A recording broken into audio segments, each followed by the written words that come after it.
베트남 커트인가요? 신추ang 초보님께서 커트. 아, 그 베트남에 와서 현지 스타일로 커트를 한번 해봤습니다.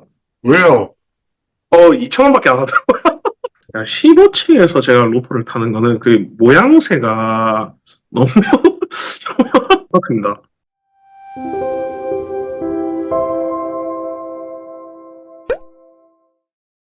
안녕하세요. 직장인들 중에서 디벨롭을 제일 잘한다고 생각하는 왕과장 와입니다. 오늘은 드디어 이제 부산 사나이 디엔드님 모셨는데, 디엔드님은 사실 저랑 유튜브도 한번 찍고, 그리고 23년도 작년에 디벨롭 콘서트 때 강사님으로도 강단에 섰는데, 사실 그때는 집이 다 거의 져가는 줄 알았어요. 져가는 줄 알았는데, 그 뒤로 계속 공사를 하신다고 그러셔가지고, 이게 뭐지 하다가, 그 전에 이제 저랑 한번 통화를 한 적이 있었는데, 중공쯤에서. 그리고 나서, 만실이 됐다고 얼마 전인데, 그런 거 보니까는, 그때는 한 1, 2층 올라왔었나? 아무튼 그래가지고 디블로 콘서트 한번 뵌 기억이 있습니다.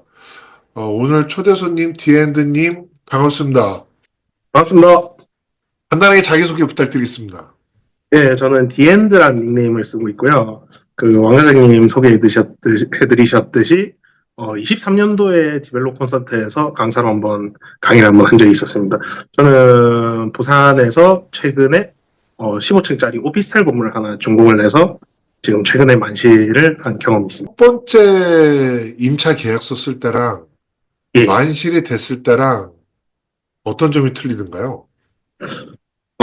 이게 저희도 그 방 개수가 많다 보니까 첫 계약을 할 때는 정말 첫 계약을 하기 전에는 과연 이 월세를 내고 누가 들어와서 살아줄까라는 막연한 불안감이 좀 있었습니다. 물론 자신이 있어서 시작한 일이긴 한데 저희가 뭐 반개수로는 한 46개 정도 되니까. 근데 너무 고마웠죠. 처음 오는 임차인한테는. 제가 왜 어디서 뭘 보고 여길 계약하게 됐냐, 어떤 점이 마음에 들어서 계약하게 됐냐, 뭐 집이 어떻게 뭐 좀 괜찮은가 이런 걸 정말 많이 물어봤었고요. 그래서 뭐 또 너무 이쁜 겁니다. 또 젊은 여성분이셨는데, 그래서 제가 막 스타벅스 기프티콘도 보내드리고 뭐 이래저래 뭐 좀 어수선한 상태에서 첫 임차인을 받다 보니까 너무 또 고마웠던 기억이 나네요. 그게 이어지다 보니까 이제 막판쯤에 와가지고는 조금 좀 이게 역시 사람이 적응의 동물이더라고요. 그래서 지금 아까 사전에 얘기했듯이 화면 지번을 오픈해 주셔도 괜찮다고 하셔가지고 했는데 제가 좀 이렇게 지도 좀 드려도 될까요? 예, 반갑습니다. 이쪽 상당히 좋아요. 여기 역에서 또 이 더블 역세권이더라고요. 아까 제가 잠깐 봤는데 예, 맞습니다. 예, 한쪽에서는 2분 거리, 또 한쪽에서는 6분 거리. 와, 이거 정말 거기다가 이렇게 엘트라운 홈타운. 이게 지금 디엔드님 건물 이름으로 지금 예, 맞습니다. 수정된 것. 아 이게 등기소에 이름을 적은 건가 아니면 네이버에다가 그 건물 이름을 등록한 건가요? 제가 등기를 할 당시에도 엘트럼이라는 이름으로 등기를 했고요. 또 음, 네이버에는 사실 반영이 안 돼 있다가 이제 네. 사람들이 이제 그 네이버에 검색을 하시거나 지도를 음, 쓸 때 좀 불편한 점이 있어서 제가 아, 네이버에 등록은 제가 했습니다. 네이버에 네이버에 등록하니까 등록하시고. 또 다음 카카오 지도에도 등록되고 하더라고요. 예, 맞아요, 맞아요. 음. 그리고 이제 더블 역세권에다가 보통 이제 토지 이용 계획 열람을 보면서 이제 어떤가 보면은 뭐 아시다시피 이렇게 빨간 걸로 돼 있고 상업지역이 맞죠. 클릭을 예, 맞습니다. 해보면은 준주거 지역 상업지역에 이제 건축을 하셨고 카카오 맵에 다시 좀 더 확대를 해가지고 이제 저도 이제 토지 소개 받을 때나 어디 화면을 볼 때는 요 정도 기본 몇 가지 보는 게 있거든요. 예. 그래서 로드맵을 딱 보면은 이거 저희 지하 그 가시날 공사할 때인 것 예, 같습니다. 그쵸. 예, 지금 여기죠. 예, 맞습니다. 타워크레인 근데 걸로 있고. 거의 이 옆에 건물이랑은 맞벽 수준이었는데 여기서 민원 안 들어왔나요? 그 사실은 저희가 사업지역이다 보니까, 그리고 음. 사업지역에 오피스텔을 지을 때는 인접대지와 이격거리를 뭐 1m 미만, 50cm만 띄워도 이제 건축이 가능합니다. 저희는 정확히 57cm 띄고 올라갔습니다. 그래서 아, 저희가 공사에 애로점이 정말 많았는데, 옆쪽 네. 건물이 좀 살짝 기울어졌습니다. 예, 옛날 여관 건물 시절. 예, 부셔버리고 예. 몇 층짜리 올리신 거죠? 저희 지하 1층 공부상 14층이고, 그 15층엔 엘리베이터 옥탑하고 기기실이 있기 때문에 15층으로 되어 있습니다. 15층이요. 지금 여러분들도 보시면 이제 네이버 지도에서 그 로드뷰를 보고 이쪽에 하나를 분할해서 이 과거 2010년도 그 연도별로 이렇게 쭉 볼 수가 있어요. 또 이게 모텔이었고 21년도를 보면 그때도 모텔인데 이제 최근 24 이렇게 철거가 된 상태에서 거의 붙어 있었다라는 걸 볼 수가 있어요. 그래서 우리가 로드뷰를 보면서 거리도 보지만 할 수 있고 또 한 가지 볼 수 있는 게 토지 이음에 들어가서 주소를 이렇게 집어넣으면은 여기가 어디인지 상업지역인지 아닌지 볼 수 있고 저 같은 경우 이제 랜드업이라는 데 들어가가지고 또 이렇게 한 번 더 주변을 살펴보고 저는 이제 밸류맵이라는 것도 가가지고 이 인근에 거래가 얼마가 되는지도 이렇게 보고 있습니다. 이렇게 보면은 최근에 지금 이게 이제 디에드님 건물인데 21년 10월에 8.1억에 거래됐다. 라는 것도 이제 참고적으로 볼 수 있는. 이 당시에는 이 지형에 신축하는 게 되게 어려워서 매매가 잘 안 됐다는 얘기를 디벨롭 콘서트 때 하셨는데, 예. 어떤 어려움이 있었죠? 뭐 그렇게 어려워 보이진 않았는데, 이렇게 사진을 로드맵으로 볼 때는. 예, 이게 어떤 어려움이 있냐면, 일단 저 토지가 전면이 11m가 채 안 됩니다. 전면이 좁을 때 문제가 어떤 문제가 있냐면, 우선 주차 타워를 좀 집어넣기가 힘듭니다. 주차 타워가, 일단 도면상으로 7,400폭이 나와줘야 일반적인 사이즈의 주차 타워가 들어가는데, 그렇게 되면은 엘리베이터를 넣고 계단실 코어를 집어넣고 나면은, 주차 계획이 이루어지지가 않습니다. 그러면 미니 주차를 쓰든가 아니면 자주식을 써야 되는데 그렇게 되면은 상업지역의 용적률을 다 못 써먹는 문제가 생기기 때문에 예, 그 주차 계획이 완성이 안 되고 있고요. 그래서 일반 시행업자들이 붙을 때는 사실 그 옆에 있는 지금 2층짜리 토지를 같이 묶어서 100평의 온전한 땅을 만들어야 이게 15층 이상의 고층 오피스텔로서의 가치가 있는 땅이라고 평가가 되는 곳인데 사실 인근 로드뷰를 보시면은 얘가 뭐 근생이 들어갈 동네는 아니고요. 사업지역이긴 하지만 대부분 2층으로 임대가 어려운 동네입니다. 근데 이제 오피스텔로 주거 수요는 엄청나게 많은 동네고요. 그래서 오피스텔로 지어야겠는데 전면이 좁다 보니 고층으로 올라가기가 힘들고 전면이 한 몇 미터만 더 넓었으면은 뭐 조그만한 상가라도 하나 집어넣어 볼 수가 있고 뭐 여러 가지 옵션이 있었는데 그리고 또 더 결정적인 문제는 사실은 디벨롭이나 건축을 하실 분들은 그 땅을 또 잘 보셔야 됩니다. 땅이 지하에 물이 많은 동네들은 공사가 어려운 경우가 있습니다. 요 부산 일대의 광안리 바닷가 인접한 동네들은 땅을 파보면은 땅이 되게 물렁물렁한 땅이라고 해야 되나?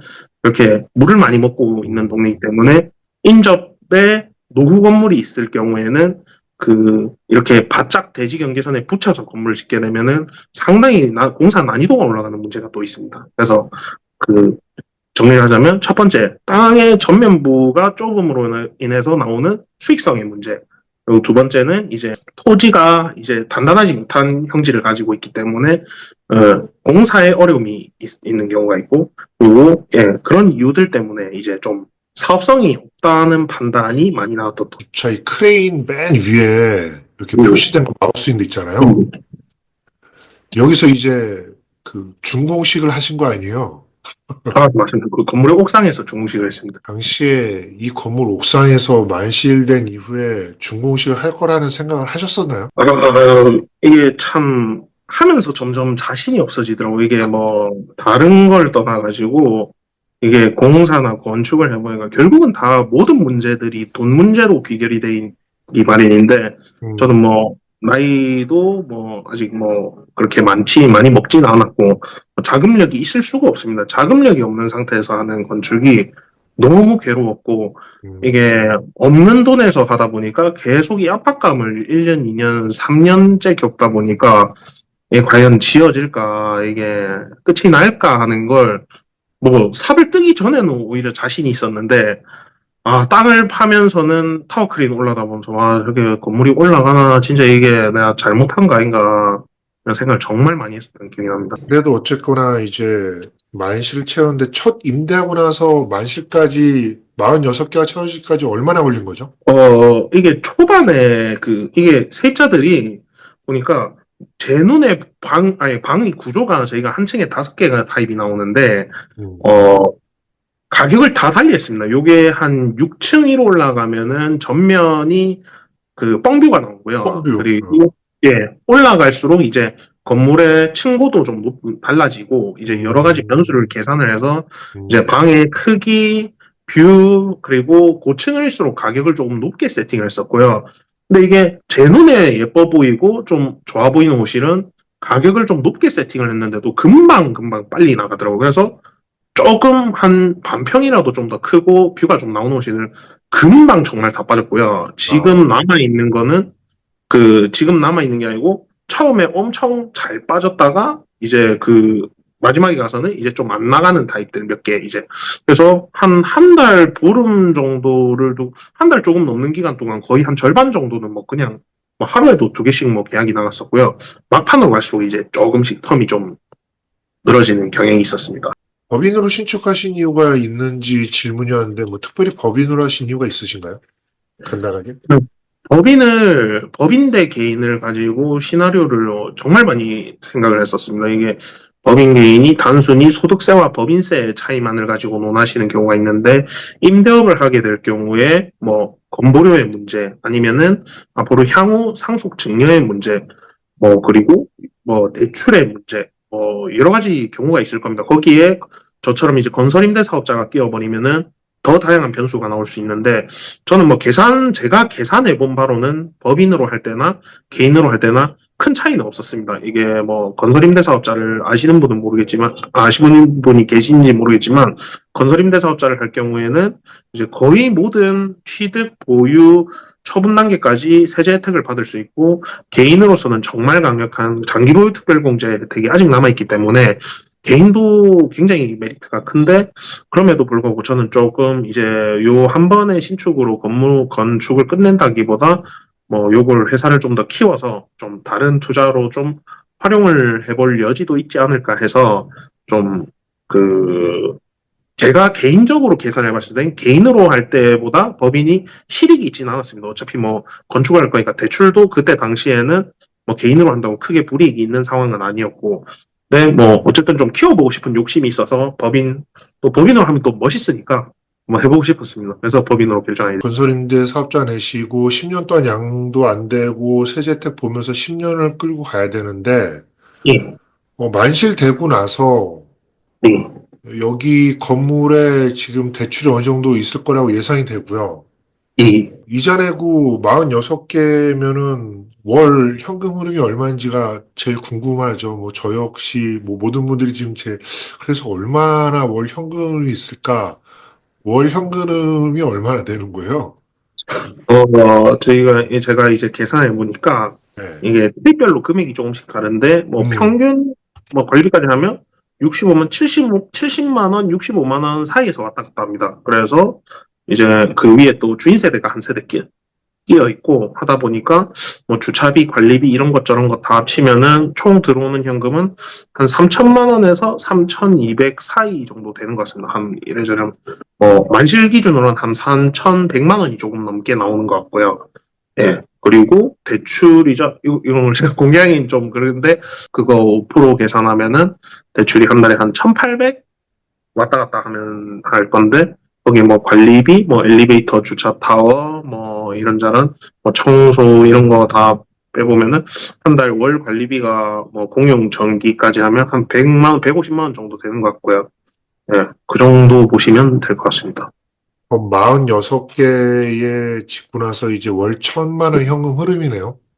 예, 그러면은 1년에 12억, 10년 동안 120억을 운영하면서 10년 후에 양도세 세금에 절충이 되고 하면은 남는 저는 자산은? 법인이다 보니까 네, 양도세는 발생하죠. 뭐 법인세만 단일 세율로 납부를 하면 됩니다. 그쵸, 그쵸. 예, 그 다음에 이제 어차피 10년 동안 마치면은 법인세로 내고 나서도 여러 가지 혜택을 보면은 남는 장사인데 계산을 언뜻 해보면은 똑같은 토지에 방이 많을수록 수익이 많이 나니까는 이게 35개 이상은 나왔어야지 이 정도 수익률이 나왔겠네요. 사실은 제가 계획을 잡던 21년 당시랑 계산이 많이 달라졌습니다. 공사비를 이렇게까지 많이 쓰고 싶지도 않았고요. 아, 아, 그리고 대출이자도 이렇게 높게 계산 안 했었습니다. 그때 네. 당시에는 뭐 중공후에 뭐 한 3% 중반 정도 되지 음, 않겠나 계산을 하고 들어갔었고, 그리고 공사비도 최초에는 한 30억 초반 정도를 생각했습니다. 음, 그럼 지금보다는 수익률이 훨씬 좋아졌을 건데, 이제 뭐 음. 다들 아시다시피 뭐 자재 파동, 뭐 인건비 상승, 뭐 여러 가지 변수 때문에 수익률이 뭐 많이 떨어진 상황입니다. 그 처음에 수익률을 계산했을 때 반개수는 그대로이고 외부적인 환경 요소는 고려 안 했던 거네요. 그러니까 수익률은 이자에 대한 퍼센트랑 공사비의 외부적인 요인이고 어차피 처음부터 반개수는 정해져 있었으니까는 다른 환경에 받쳤으면 수익률도 높았을 것이다. 그런데 결과적으로는 공사도 길어졌고 공사비도 많이 올랐고 예. 당시보다 저금리 때보다 지금 이자 많이 올라가지고 좀 많이 높아졌다. 뭐 이렇게 받아들일 수 있는 거네요. 그리고 지금 로드비 보면은 그 뒤쪽으로 있는 게 지금 다 오피스텔이죠. 예, 맞습니다. 인근은 신축 건물은 한 블럭 D가 이제 바로 대로변인데, 음, 대로변으로는 전부 다 이제 메디컬 빌딩으로 지어지고 있고, 그 음. 한쪽으로는 전부 오피스텔로 지어지고 있습니다. 그러면은 충분히 이쪽의 수요나 어떤 만시나 공시를 미리 파악하셨을 텐데 그때 분위기는 어땠어요? 사실은 저는 이제 임대업을 한 지는 좀 됐는데, 음, 뭐, 서울도 그렇겠지만, 부산도 대도시에서 뭐, 이제 역을 가까이 끼고 있는 동네에는 신축 건물을 지어서 공실 때문에 걱정하는 분을 본 적이 없습니다. 그거는 뭐, 음, 어떤 뭐 판단이라기보단 어느 정도 그런 확신이 좀 있는 상황에서 시작했던 거고요. 일단, 음. 단지 이제 그거를 금액을 얼마까지 받을 수 있느냐를 이제 좀 생각을 했어야 되는데, 그래도 생각했던 만큼은 임대가를 맞춰서 받은 것 같습니다. 그 신축을 해보고 이제 만실까지 임차를 하다 보면 사실은 한 500군데 이상 문자 안내를 돌리면은 결국 한 세 군데, 다섯 군데 정도에서 이렇게 다 물건을 맞추는데 직접 경험해 보시니까 어떠세요? 몇 군데서 대부분 맞추던가요? 저도 이제 임대는 그렇게 생각합니다. 뭐, 어떤 분들은 뭐 전속 주시는 분들도 있고, 뭐, 저처럼 이제 최대한 발품을 많이 팔아보자는 쪽도 있는데, 저는 일단 뭐, 모든 단계에서 후회를 남기긴 싫어서, 가능한 모든 뭐, 보이는 부동산에 그냥 뭐 들어가서 명함 돌리고, 임대표 돌리고, 뭐, 접촉을 많이 했습니다. 뭐, 100군데 이상 접촉을 했는데, 막상 지금 와서 보니까 방을 빼주는 곳들은 많이 빼주는 곳 몇 군데가 거의 한 80%를 뺀 것 같습니다. 한 네 군데 안에서 다 해결이 된 것 같습니다. 몇 군데를 알기 위해서 몇백 개를 예, 돌려서 맞습니다. 그분들을 만나는 것 예, 같아요. 예, 맞습니다. 예. 그전에는 누가 저 방을 잘 빼주는지를 알 수가 어, 없기 때문에 최대한 많이 접촉을 해보시는 게 좋은 것 같습니다. 건물주가 되기 전과 후에 어떤 게 달라졌을까요? 그러니까 만시되면서 좀 그동안 쫓기는 거는 많이 이제 덜해지셨을 텐데 피부적으로 이제 와닿는 거, 건물 짓기 전과 후, 이거는 어떤 게 있냐면, 만실이 되고 나니까 이제 저도 드디어 이제 진정한 의미의 이제 건물주라고 이제 할 수 있는 단계가 됐는데, 느끼는 건 그렇습니다.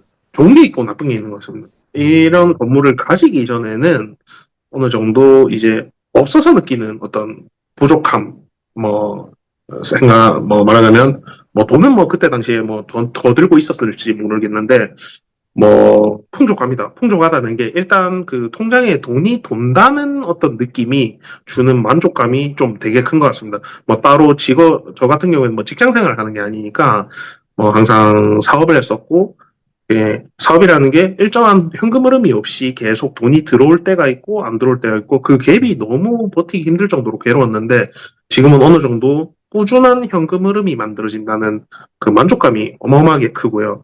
또 다른 한편으로는 좀 안 좋은 것도 있는 게 뭐 근생 건물을 가지신 분들은 모르겠습니다. 근데 저 같은 경우에 주거용 건물을 가지고 있다 보니까 이 40 몇 명의 임차인을 상대하는 그 괴로움이 또 있습니다. 이 사람들이 어찌 보면 다 계속해서 저한테 연락 오는 게 뭐가 안 된다, 뭐가 안 된다, 뭐가 문제가 있다 이런 식의 연락이기 때문에 뭐 그런 부분에 있어서는 조금 뭐 귀찮다 정도의 그런 느낌은 있습니다. 근데 뭐 그만큼 또 들어오는 돈이 있고 하니까 뭐 없는 것보다는 훨씬 나은 것 같습니다. 그 자금 조달하실 때 은행 대출과 자기 자본의 비율은 어느 정도였는지 좀 궁금하기도 합니다, 여러분들이. 네. 저 같은 경우에는 그 토지는 보유한 지 좀 됐었습니다. 그 음, 제가 나중에 따로 말씀을 드리겠지만은 음, 토지는 한 10년 전에 땅값이 한창 저렴할 때 매입을 했었고요.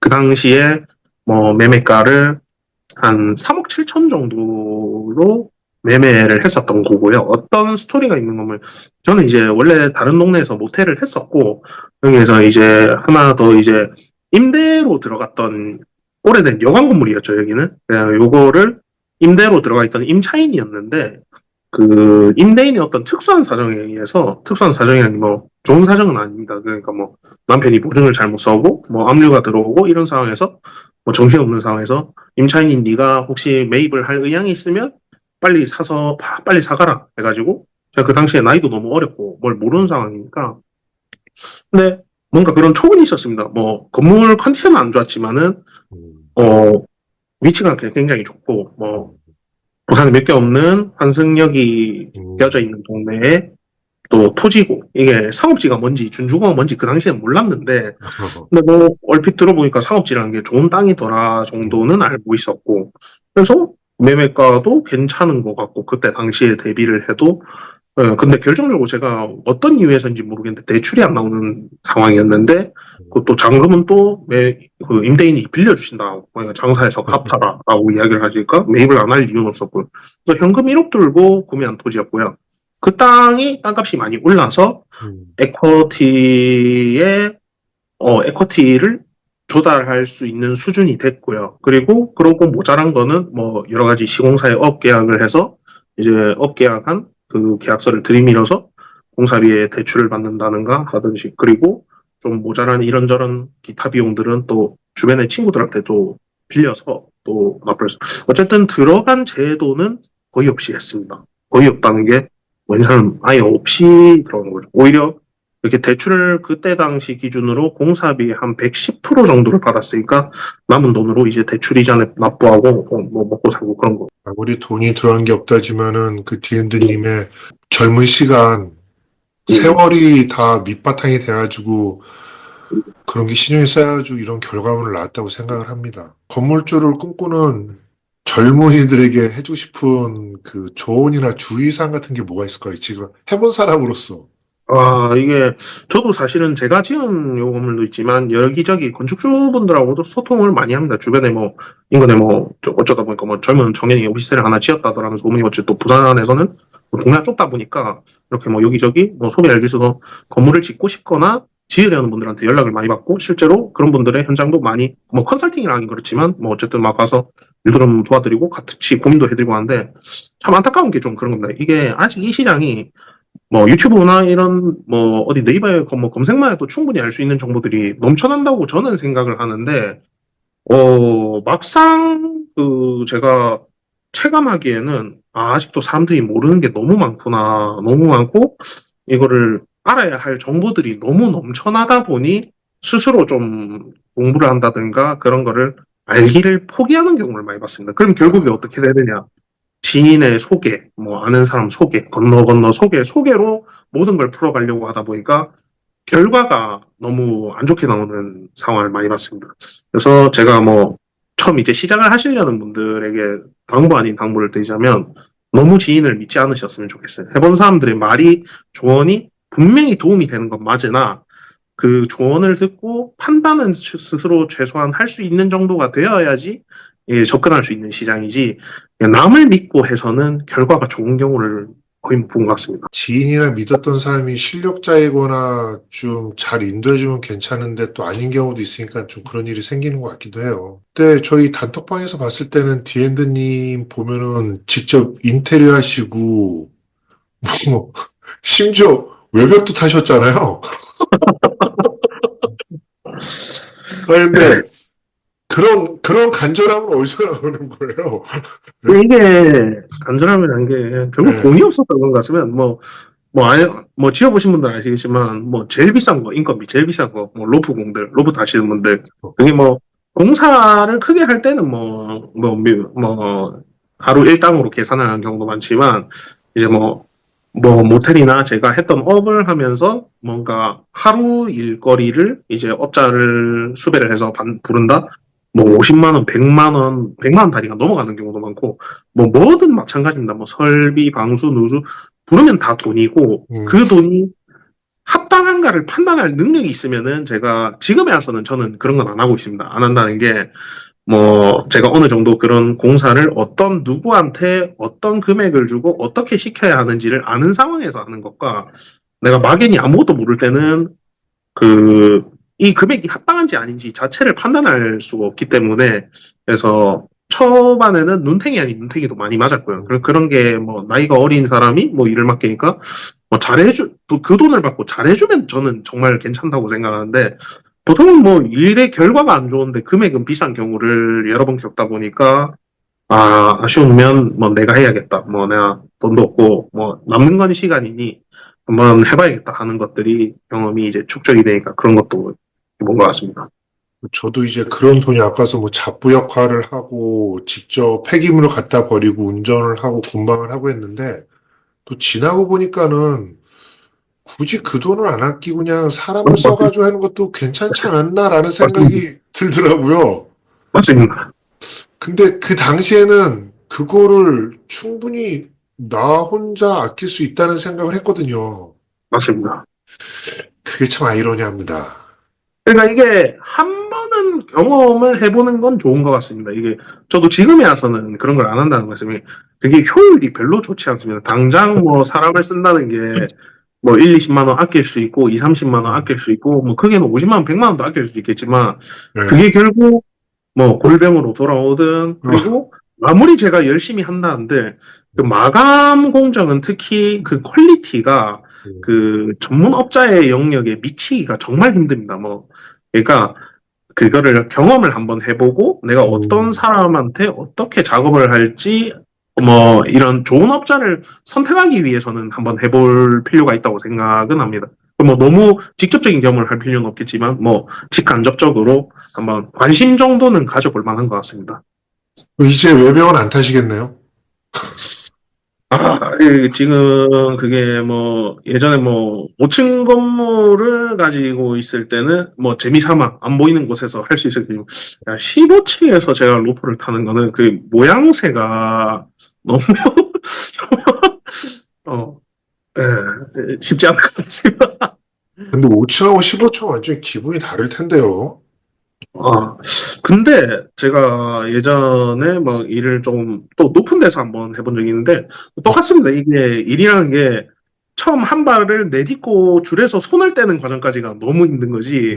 예, 음, 그 이후로는 뭐 편안합니다. 뭐 어차피 뭐 장비만 좀 좋은 걸로 써주고 뭐 충분히 안전상만 잘 숙지를 하면 해볼만 했던 것 같습니다. 처음서부터 이제 오피스텔을 한번 하셨으니까는 뭐 두 번, 세 번의 약집만 남은 거네요. 그런 것 같습니다. 확실히 이 경험이란 걸 무시를 못하니까 제가 음, 요걸 지으면서 느꼈던 건 여러 가지 어떤 뭐 정보도 있을 거고 감정도 있을 거고 또 위기도 있었을 거고 오히려 음.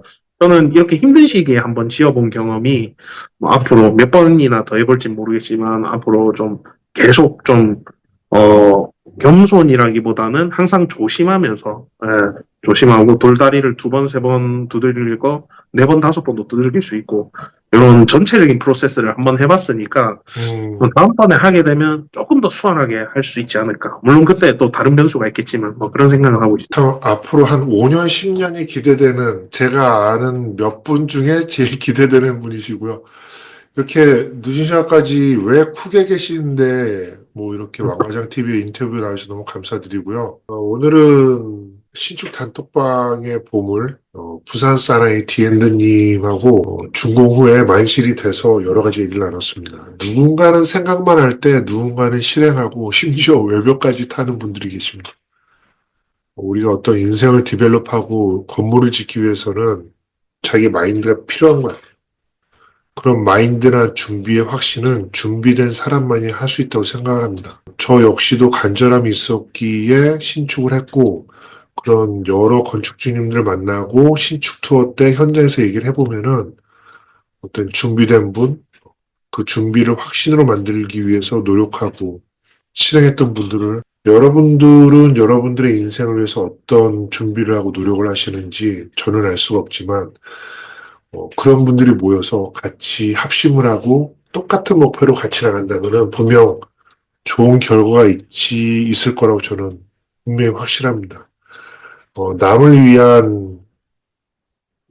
위한 그런 직장의 삶보다는 내 인생의 주체가 되어서 노력하는 인생을 같이 만들었으면 앞으로도 여러 건축주님들 만나가지고 많은 얘기를 할 텐데요. 왕가장 TV와 함께 해주시고 많은 부탁드립니다. 할 수 있습니다.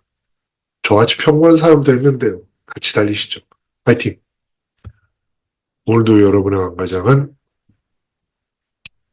왕입니다. 고맙습니다.